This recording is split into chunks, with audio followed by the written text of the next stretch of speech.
Welcome to the Marketing Home, Marketing You podcast. Week after week, Barbara Savona of Sprout Marketing brings you quality conversations with industry leaders, mini marketing workshops, and step-by-step guides on everything marketing, business, and career growth.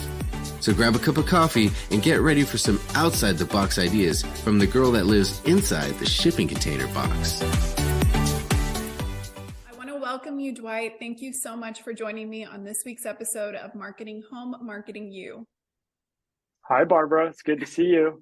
It's good to see you too. So I've been looking forward to this conversation actually for several months, and I'm excited for people to get to know you and to get to know your story for those that don't know it. So I'm just curious because I know some about the company, but can you tell me a little bit about how Bonaventure came to be? Oh my gosh. Well, I'll try to condense 20 years of history down to a quick little thing. Basically, I found myself in the very fortunate situation at a young age with no apartment experience in the position to buy an apartment building. And I was not smart enough.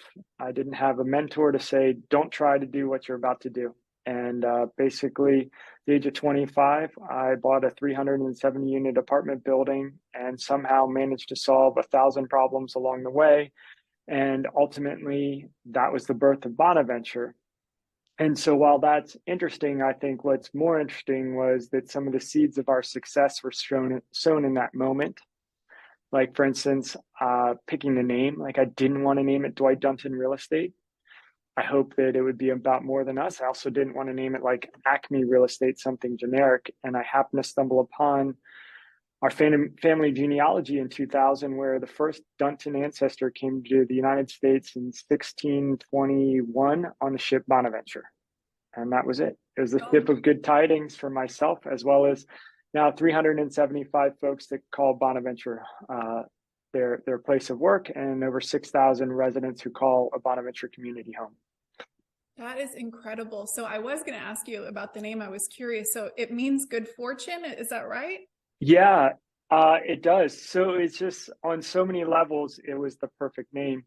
One, that's what we hope to bring to everyone that we touch in whatever capacity it is.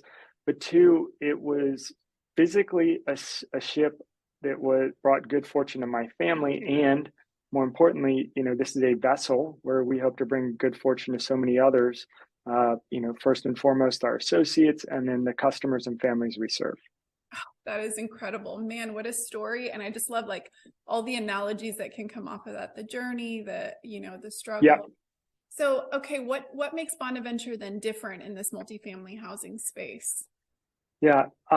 I think, going back to the story about the name, my desire was to build a business that was about people. And I think the name selection embodies that, but really we think of ourselves not in the apartment business. We think of ourselves in the people business. We just happen to own some apartments. We really focus on the people rather than the sticks and bricks. And I think that's what distinguishes us. There's so many folks in this industry that come at it from just focusing on the real estate side alone, and they select the right piece of granite and they get two appliance manufacturers to bid against each other and so on, and they create buildings. What we do is we create communities, and the difference is you take a building, and then when you bring the right people to it, either that are servicing it or the right people that come and live in it, you go from a building to a community. And so it's all about the people side of the business for us. I love that. I want to ask you later a little bit about some of your terminology and the wording that you use, but that was one of the things that stuck out so much to me, how it is a people-based business that just happens to be in real estate. Do you feel that basically you could take the principles that you've learned along the way, and because you're people focused, that you could really apply that to almost any business? Yeah, I do. When I look at our core values, which I have sitting right here, when I started this business, it wasn't that I had worked in another real estate company and I was like, oh, I'll just do this on my own.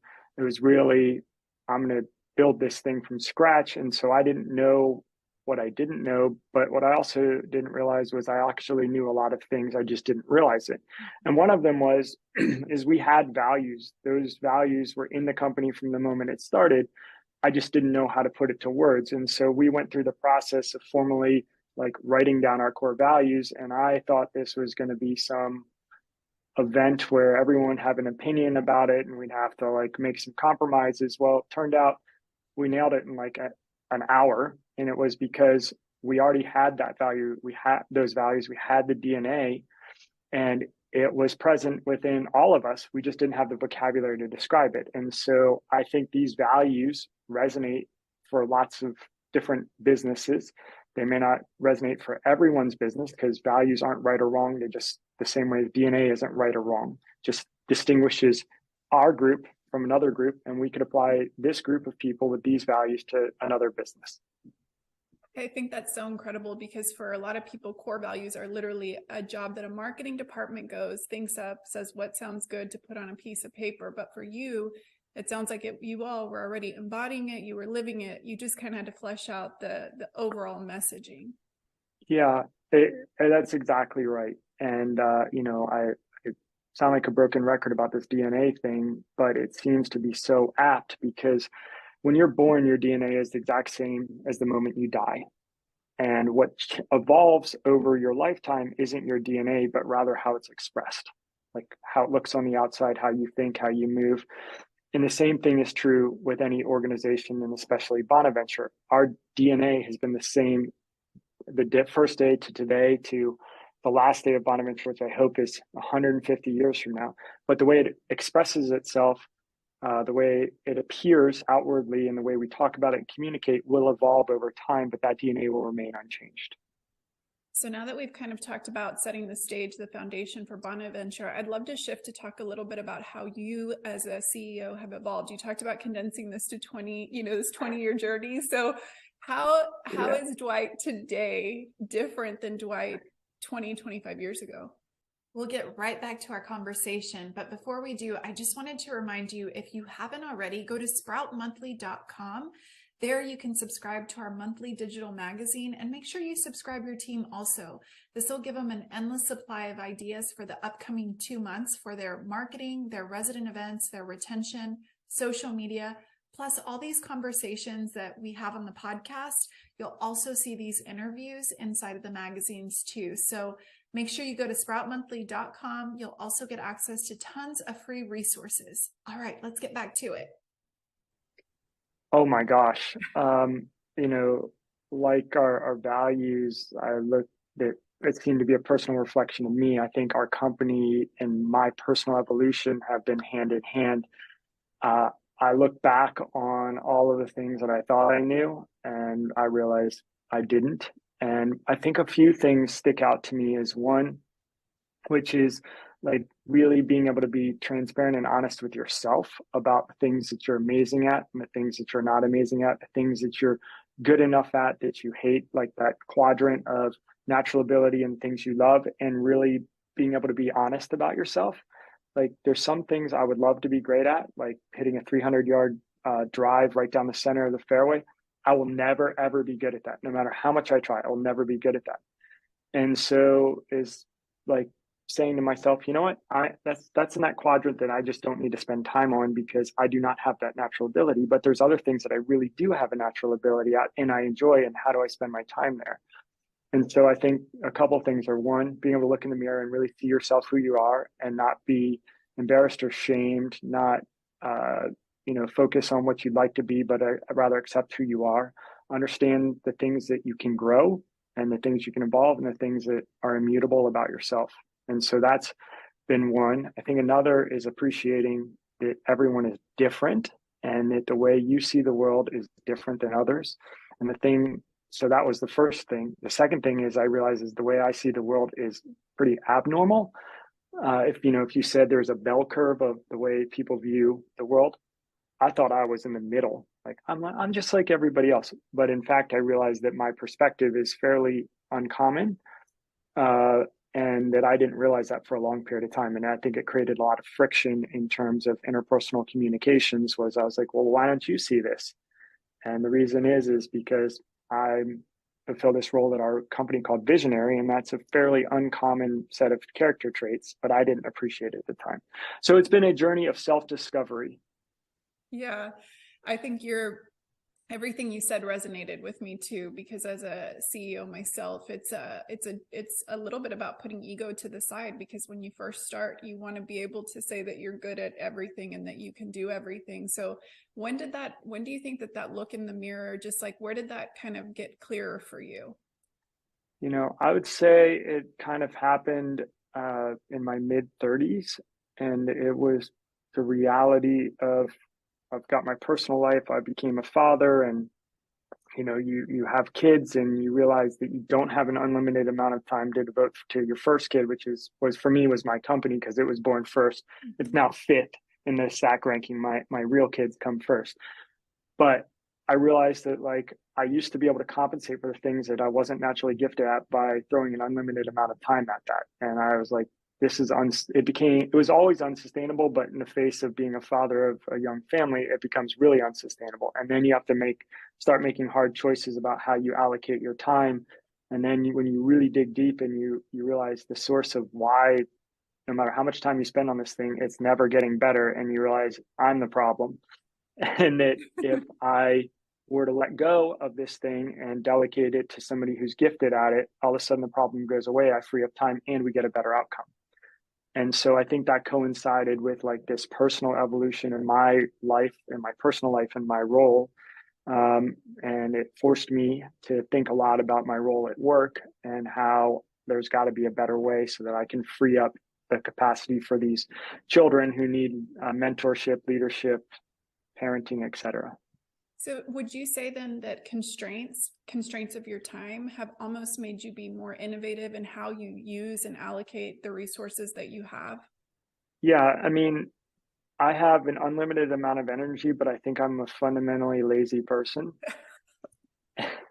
And let me say that. Explain that. What do you mean? Because I'm always looking for the simpler way to do things as a result. And, some of the most amazing inventions that save time and resources were fundamentally motivated by that person who's like, how do I get this done easier? How to make my life easier? And so I shorthand that as the lazy man's perspective is, how do you get this done faster, better, cheaper, easier? And I'm like wired to look for that incessantly, almost to the point on occasion I could have just done it the hard way and been done 10 times faster than finding the elegant, simple way that ultimately saves us thousands of man hours going forward, because now we have an easier way to do it, but it was harder to implement up front. And so that's kind of how I'm wired, is looking for that simpler approach, the more elegant solution. What really matters, everything else can be pushed to the side. Yeah, it's like they say that just to make something simpler doesn't necessarily mean it's easier initially, but then for scalability, that makes a lot of sense.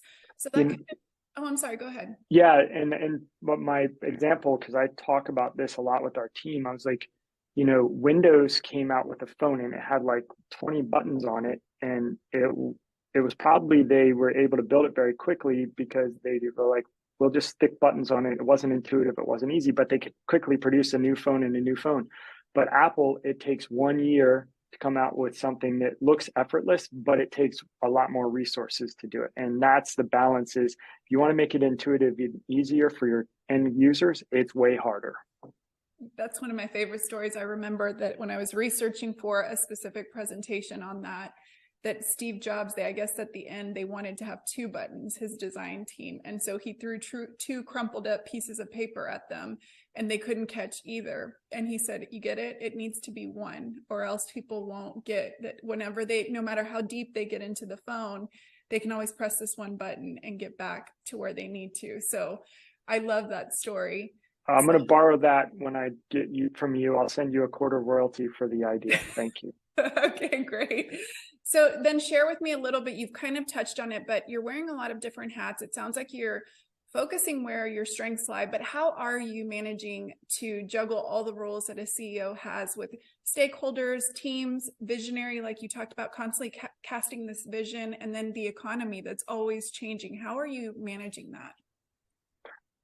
Some days a lot more successfully than others. I think it again is about the people. It's about building amazing teams, putting people in the areas that they're naturally gifted at, putting people in the roles where they can shine. If you do that, then a lot of the problems evaporate, leaving more space for the things that, I need to do to drive our company forward, to ensure that we survive in the turbulence of the market. And so, but some days are more successful than others. Despite how hard we work, there's an occasional fire every day. But I think more importantly, when I look at it from a slightly longer perspective, is my role is constantly evolving. I took responsibility at the beginning of the year for two of our teams, our acquisition team and our capital markets team, because my natural talents and the needs of the organization matched very closely. And so I took those responsibilities in addition to being CEO of the company. And that has been a constant juggle of how do I provide service to these two teams that I'm very intimately managing, plus my role to the entire organization. And there's a lot of hard decisions on what's the best use of my time, what provides the impact, what is urgent versus what's important. It's a continuous evolving process.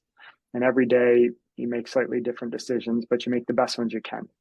So Dwight, do you feel that that's a question you're coming back to almost, is it daily? Is it weekly? Do you look back and say, did I have the best impact last week? What am I going to shift? How are you kind of recalibrating? So at Bonaventure, we call the process sunshine and daylighting. Everything we do, we reflect on it and go, what did we learn? Sunshine is we celebrate the success, and daylighting is we highlight the things we can learn to do better. And so I do that on an hourly basis. I'm, going to reflect on what could I have done differently with my time with Barbara to make more of an impact on you and this relationship that we have, and what can I have done differently to be clear with the audience on the things that I thought were important to share. Or, last week, or my business trip to New York is how do I get the most out of those experiences? So that's on the retrospective. But on the prospective, which is probably more important than looking backwards, is looking forward, is to be very deliberate and constantly course correct. Really challenge yourself to say, what do I really know versus what do I think I know? What's a fact versus a faulty assumption? How do I know I'm correct? And those are the things that I'm asking myself every day to help chart that course to fine tune. That's amazing. I like the fact that looking forward, looking back, it's kind of like you've got all your bases covered and you're able to, I like that you're talking about doing it in the moment after each experience, because a lot of people are just looking at their week in review. But when you look at your last hour and you're constantly doing that, it's almost like it's training your brain to be thinking that way in advance. So I'm curious, okay, you've described yourself as stubborn. I didn't say it. I know that I follow your Bona Blast, and there was actually a part where you said that you've been described as stubborn, especially about your values. So I'm curious, has there ever been a time where sticking to your values to the outsiders has seemed like a bad thing, like you were going to maybe sacrifice revenue, sacrifice something, and where you can now look back and say, no, it made sense that I stuck stubbornly to these values of mine? Yeah. So I think there's a difference between stubborn and obstinance. So I have strong convictions that our values are immutable. And if a decision crosses those values, it's very clear to me that's not a decision for us. We have a different path ahead of us. I also have strong convictions about what our business is. However, if somebody presents a rational argument, provides data that's the contrary to my direction, I will change in an instant. And I think that's the difference between stubbornness and obstinance. An obstinate person will never change no matter how overwhelming the data is, because they would prefer just to be right for the sake of being right. I think the stubborn person is I have strong convictions and I need to be convinced of that, rather than somebody who is will change with the wind or will do whatever makes somebody else happy. Ultimately, you have to be able to go to sleep at night and feel comfortable that you made the right decisions for you. And so I think that's that balance that I think a leader needs to have, is have conviction, have opinions, but not be obstinate that they won't change just because they need to be right. So what happens when you feel defeated, deflated, something didn't go in your way? How do you recover from that? I mean, there's a moment where you just need to like take some space and like kind of like be in that emotion, and just say this happened and feel that feeling of defeat or whatever, versus just kind of shoving it down and putting on false positivity. But then after that moment passes, I really look back and go, this was not a failure. It's only a failure if I don't learn anything from it. And so then I begin that task of saying, what can I have learned from this experience that will make us better, make us stronger, help me to make better decisions, and so on. And then I think the other thing I look at is, was this a bad process or an unfortunate outcome? Because process and outcome are different. And I think most people don't see the difference. They look at a good outcome and go, we crushed it. And in fact, they may have gotten extraordinarily lucky and they took ridiculous risks. Or alternatively, they had the wrong outcome and they feel defeated when in fact it was just bad luck. It was the flip of the coin went the wrong direction, but they ran the exact process and maybe they couldn't have done anything different. And so those are the kind of things that I reflect upon to get myself out of that hole when things don't go as you want them to or as planned, is what can I learn from that? How can I grow as an individual? So I feel like I just experienced the curve that you talked about where you're on kind of the opposite side of most, where you talk about that you don't just take the win and say, yay, we did everything right, that you really dig into the process and kind of dig into, was it just luck? Was it just something that happened, but is not something that's repeatable or put us through unnecessary risks? So that's a great perspective. So are there, in hindsight, some key decisions that you've made that really helped Bonaventure kind of get that momentum going, where there was maybe massive growth or just something that was, a key thing? Yeah, I mean, I think on the growth side and also on the downside protection, there were some things that in retrospect seemed natural to me, but were the difference between us sitting here today versus me working for somebody else because our company failed. And I think those differences were simply like, I was really comfortable pursuing approaches that maybe weren't popular. And one of those things was we financed our development business using HUD loans, which is the worst process on the world. It is horrible. It's like doing your tax return every day for a year and a half. But it provides an amazing risk management tool and amazing vehicle for doing development in a long-term, low-risk way, but high reward. Most people don't want to endure that kind of pain to get through there. Terrible process, great outcome. So that was one on the growth side. On the protection side, which is everything doesn't go according to plan and how do you survive those moments, was simply getting fixed rate loans. Because when 2008 happened and people had short-term loans that were maturing and there was no liquidity and they ended up handing back the keys, we were never in that position. And it was one of those things that when we made that decision, when we started the company, it seemed obvious. Long-term asset, long-term financing, pair those two together. In retrospect, it was the difference between potentially having an insolvent business and one that sailed through a really rough time. But it wasn't a popular decision. Yeah, I've loved your LinkedIn posts where you kind of in retrospect go back and break some of those down, those decisions. Like when you talked about the HUD financing, you really shared how it was like not a fun process, but it was worth it. Or the long-term financing, how it was potentially longer, the turnaround was a little longer than expected, but it was the right decision. So I feel like that's another great example of where being clear with your values, with it being about the people, the long-term holding, how that all really made sense. So who do you turn to then for advice? I'm sure there's been these times as you're digging into some of these maybe unpopular opinions. Who's your go-to? So for a long time, I didn't have one. That expression, it's lonely at the top, is very true.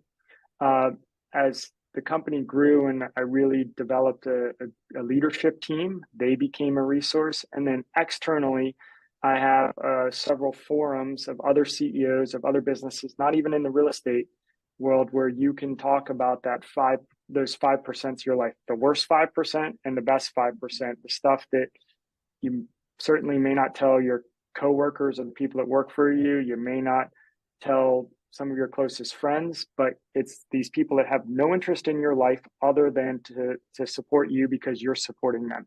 And that's been a huge outlet for me. So for the people that are now part of your core leadership team, what is the key criteria? Like when you're looking for someone to either promote or to hire, what are you looking for? One, everyone at Bonaventure needs to share our values. That is the prerequisite. And we focus on that more than technical aptitude first. Very few people in an organization leave because they can't do the job.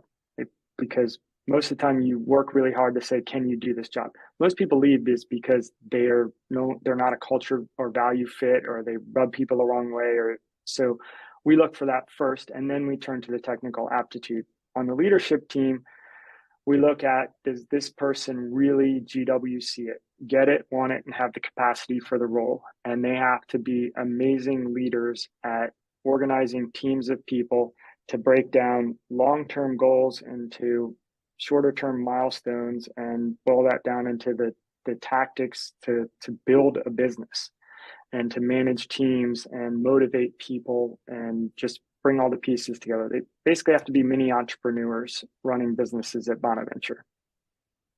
All right, so let's switch gears a little bit. Yes, ma'am. About Q1, how do you prepare yourself to really have a good first quarter? Yeah, it's a continuous process. The fact that quarter one is in a different year than quarter four preceding. A lot of people have these bright lines where it's like it's a whole different year, but the reality is the only thing that changes from December 31st to January 1st is you tear a sheet off the calendar. It's just another day.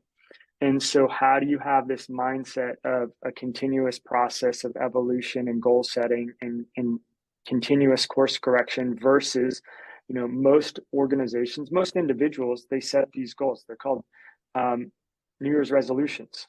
And there's some massive change that they're going to inflict upon their life. And within 15 days, they've forgotten about it because it was so revolutionary and it was so disjointed from the life they were leading just the day before that it doesn't stick. And so, you can take that personal approach to a business and go, well, if your business plan for next year is a total disconnect from the day before, it's going to be really hard to achieve. And so if it's a fine tuning of what you were doing before, it's going to succeed. So we started talking about Q1 at the end of Q3 of this year. And we've been working towards tweaking our glide path so that when it goes from December 31st to January 1st, it is just a continuation of the glide path that we are on. Did you call it a glide path? No, we call it milestone setting, but okay. Yeah. Okay. So do you think that is something that you have to kind of help maybe some people unlearn, like the on-site teams? Is that a shift for a lot of them to kind of be thinking about it? Is it just continuing on versus this big new, year? Yeah. I mean, I think when I look at the property management business, it is that New Year's resolution business, which is fourth quarter's budget season, and the world stops, and it's we got to get bids from every vendor and so on and so forth, and it becomes chaos. And I mean, to a degree at Bonaventure, we're not where we need to be in that part of our business where it's just a continuation of business as normal. But I'd say it's a lot less of a record skip than most other companies. And so I think, it should be a continuous process. It shouldn't be get 50 bids. It should be manage your vendors all year long. And you're not having to say, well, you got to take 10% off, or your service was terrible, so I'm bidding you out. You're telling them the first day of the year, your service needs to improve. So there's no surprises 9 months later. They've been doing a great job, or they already know that they're on notice and they're going to be replaced.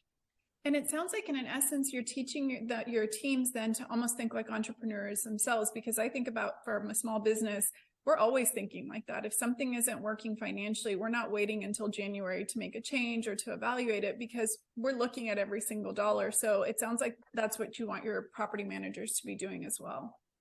Yeah, I mean, it is very much like, yes, entrepreneurial, but really it's more, how do you balance your family's needs? You don't wait to next year to go, you know what, we need to cut back in certain areas. We're not going to go out to eat as much because of inflation. You're like, we do that now. And so that's, I think there's a lot in common with being an entrepreneur and managing your home life. And so somehow in our world, we seem to make entrepreneurialism mystic and this foreign thing. I could never be an entrepreneur. Well, do you manage your home? Yes. Okay, you're an entrepreneur, because there's always more needs than there are sources of revenue. And you figure out how to make hard decisions every day. So you are an entrepreneur. You're running your household business. That is such good advice. I was always shocked when I would hear people kind of spending something and they'd say, oh, the business is paying for that. And I'd always think, you are the business. Like that's, if you're kind of frivolous with your money that way, you'll probably be frivolous in the other way. So that's really kind of empowering for teams to be thinking about it that way. So what about marketing? How has marketing played a part in scaling Bonaventure? Oh my gosh. I remember the very first NAA I went to, they were still handing out the guidebooks, and, they were still having these over the top booths, and you'd buy like the enhanced banner and the enhanced star on your picture on the guidebook page. And so, I think our industry has always been behind, but it's catching up rapidly to how marketing has evolved in the rest of the world. And I think the same is true. We've gone from kind of a blue collar industry to becoming more of a white collar industry. And it makes sense, because if any other, if a property is worth $50 million, if you said to anybody else, you're running a $50 million business, you'd have somebody that has a lot of experience and financial capabilities and so on. But in the apartment industry for a long time, it was just like, well, that person's been in the business forever, and they may or may not be qualified. Their only qualification was tenure, but they're running a $50 million business. And so how do you get people more capabilities to run these businesses to match the demands of the marketing marketplace, where digital advertising, geofencing, geolocation, social media marketing are becoming the way of doing it? You have recommendations having more power than paid promotion. How do you facilitate that? I mean, there's been a lot. So the answer is, at Bonaventure, is we have to be nimble. One of the things that we're working on right now is we see that the trend is troubling, that the large internet-based marketing outlets are taking a larger and larger cut of the relationship between a business and the consumers, i.e. Facebook, Google, and CoStar. And every year they find a way to take a bigger and bigger slice of that. And so how do we combat that?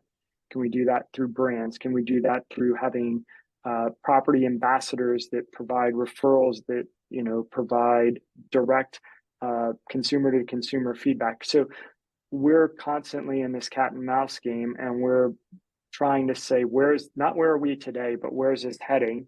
And how do we strike a plan that not only solves today, which is we need to lease 6,000 apartments to the right customers, but more importantly, how do we position ourselves to where we see this going in the future, so that we don't end up continuing to be disadvantaged as these massive conglomerates extract more and more of the value chain. It makes a lot of sense. And with any good marketer, they're watching not just what their competitors are doing, but what the user behavior is. And you start to kind of see where the shift is happening. So it feels like you all are very thoughtful with your words. Recently, I think it was a recent change in the tagline of your company. So what is "We Create Assets"? Why was that an important change? Sure. We see that we sit in the middle of the intersection of two massive demographic shifts. One is lack of housing affordability. The other is there is the largest group of retirees need to invest money so that they can fund their retirement. And we happen to sit in the middle of those two because on the one hand, we help provide housing towards that missing middle between 60 and 120% of AMI. And on the other hand, we help connect the people that are savers to invest in those buildings that will produce a return and produce quality housing. And for us, the big differentiator is there's lots of people who will manage your money. They will just take your money and give it to somebody else to put in an apartment building. But we literally create those buildings from the ground up.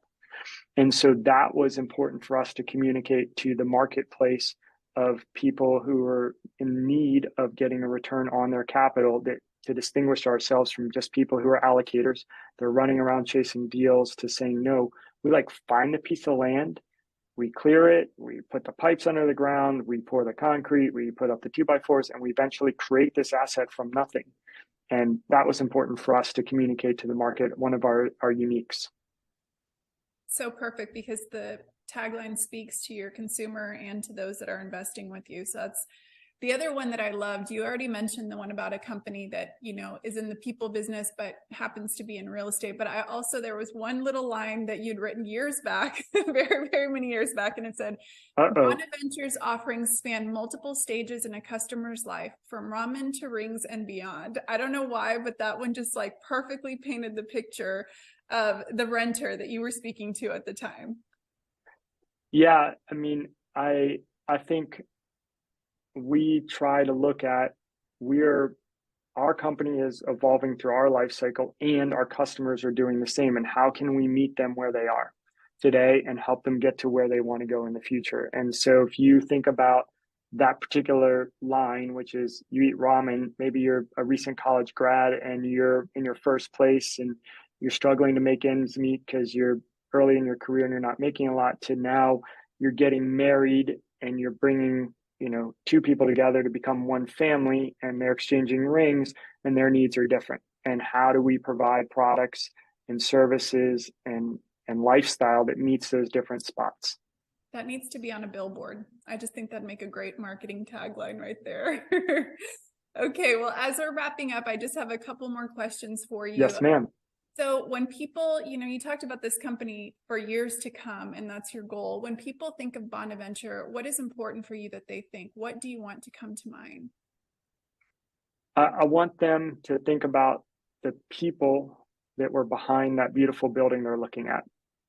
You know, I think if anyone has the opportunity to go on a behind the scenes tour of a Bonaventure community, not the one you get from our wonderful on-site staff, but somebody from our development team, our acquisitions team, and they talk to you about why they made those selections that look like that beautiful club room that you're in, or why they made those selections for the unit that you're like, I want to live here. It's fascinating. And it's all about the people and the collaboration and the teamwork that goes to bringing one of these communities to life. That to me is the thing I want people to think about, is the people and the teams that were behind what you're now standing in front of or inside. That's a great legacy to leave behind. So last up, what has you fired up for 2023? What's got you excited? Well, I recently said I was personally happy that I was finally right that eventually interest rates will be going up. That was 2022. I think for 2023, what has me excited is uncertainty, because I think Bonaventure is best being nimble. And I think when things are very steady, a lot of people can execute, because it's pretty much drive down the superhighway at 90 miles an hour. But when it becomes foggy, the road becomes curvy, or maybe it goes from a superhighway to a gravel road. That's where Bonaventure is best. And so I think that's where we're going to distinguish ourselves from our peers, is in these uncertain times.